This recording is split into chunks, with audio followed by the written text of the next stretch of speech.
Hi, I'm Chris Haigh and this is the Fiddle channel, and today we're going to look at Harvest Home.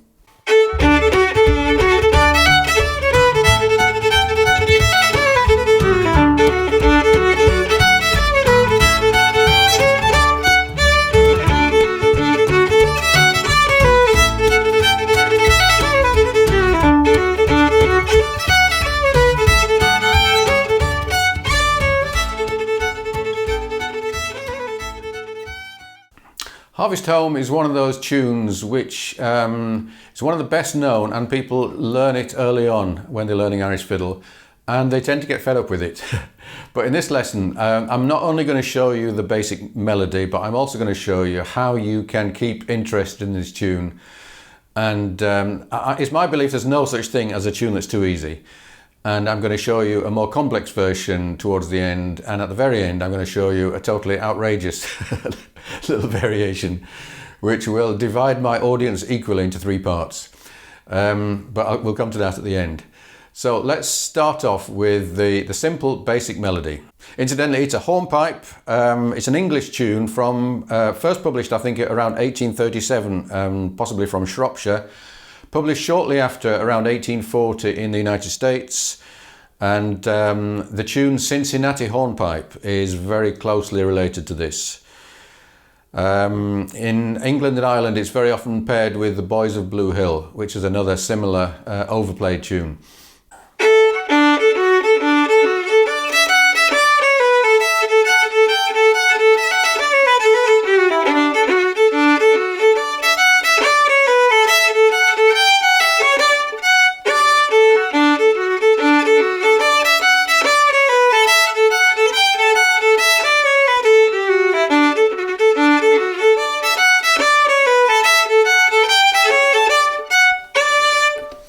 Okay, first thing to say, some people start the melody like that, and it honestly doesn't really matter. I think both versions are equally valid. But if you can figure out which way that is approached in your local session, then that will help. Now, this being a hornpipe, it's played with a dotted rhythm, even though it's written straight. So it's da da da da da da da da. And one thing about that is that your bow is going to, because you're doing long, short, if you're not careful, your bow is going to end at the tip and you'll run out. So I try to add some slurs here and there, one set of slurs for each bar. And the way I've done it here is the last three notes. And then that gets you back to where you want to be. Okay, then we get on to, so this is a rocking part, where you're going from that alternating with the open A string. Then we've got a feature of which is very common in hornpipes, which is triplets. Now if that is too fast for you, then just go something like that. If you can play them fast enough, but the bowing is tricky, slurring 3 into 1 bow is good. If you can, I like separate bows, really tiny bows, like that. And if you think of the dance that goes with this, it's a kind of tappity-tappity. And it's much more suitable if you want to match the sound of the dancing feet to go. But I'm aware that those tiny bows are not easy to do. So choose which of those you think is best. Second half.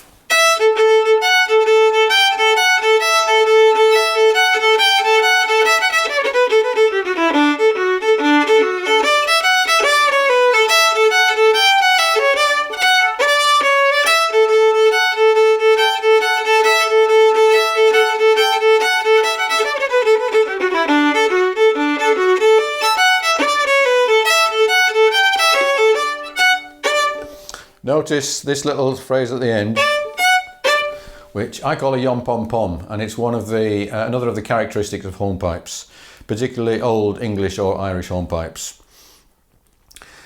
Okay, let's play all of the A and B and with the backing, but at a fairly steady tempo. 2, 3, 4.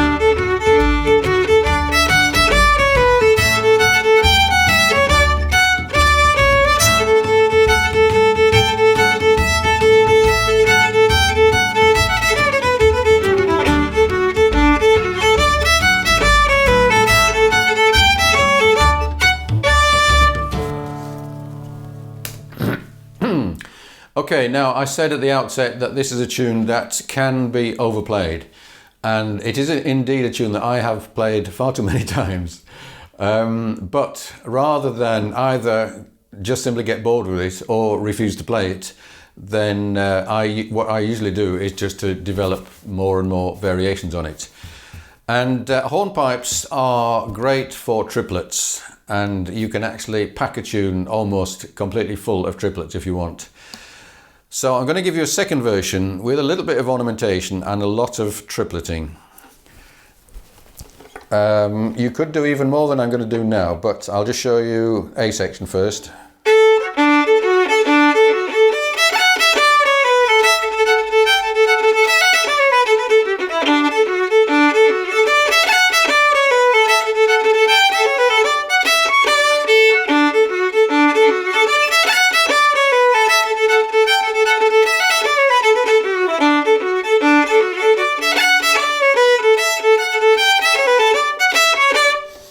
So the third bar I've changed into,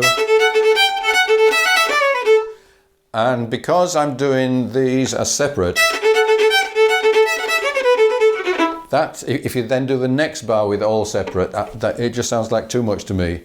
So I'm suggesting one bar of, and then 2 lots of slurs, and then do the rest separate. And I've just added a little double cut there. The B section I've also added a load of triplets.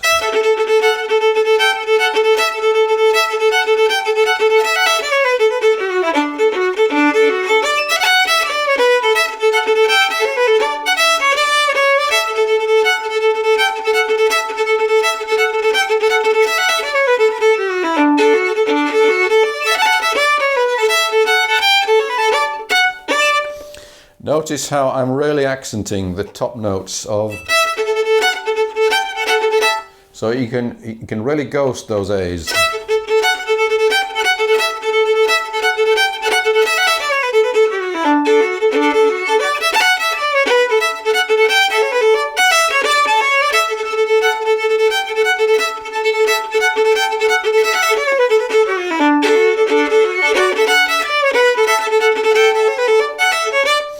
And I also do a little bit of droning.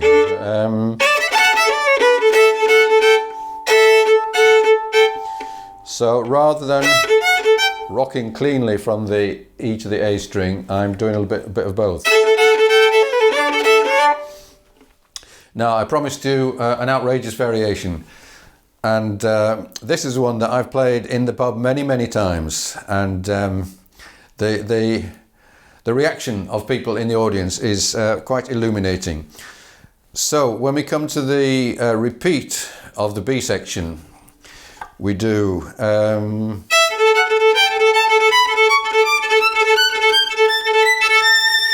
that. You can divide your audience, on that last note, you can kind of look around the audience, or indeed at the rest of the band if they've never heard it before, and see what the reaction is. And a certain proportion of the audience will look at you in amazement and possibly delight. that such a thing has suddenly appeared from the fiddle player. There will be the purists in the audience who will be outraged at such a thing, who will see that you have no taste whatsoever, even if you do have a certain level of technique. And there will be another portion of the audience, and this I suspect will be at least 90%, who won't even have noticed. So you're entertaining yourself, basically, not anyone else. So you need never be bored with this tune, and if you want, this can be the highlight of every evening going up that scale. Or it can be every time you fail to go up that scale or decide, no way am I going up that scale, you can think, thank goodness I'm not going to even try that. Anyway, let's play it up to full speed, and I will do that variation on the last time.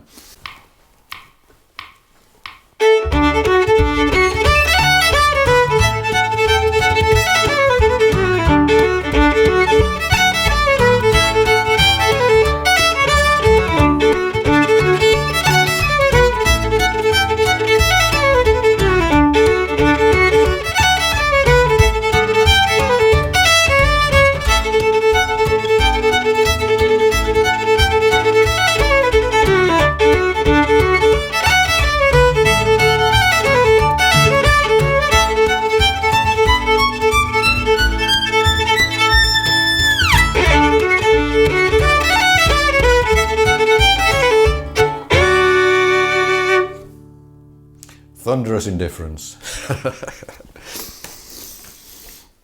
I hope you enjoyed this. I hope you will choose the appropriate level at which to play this tune.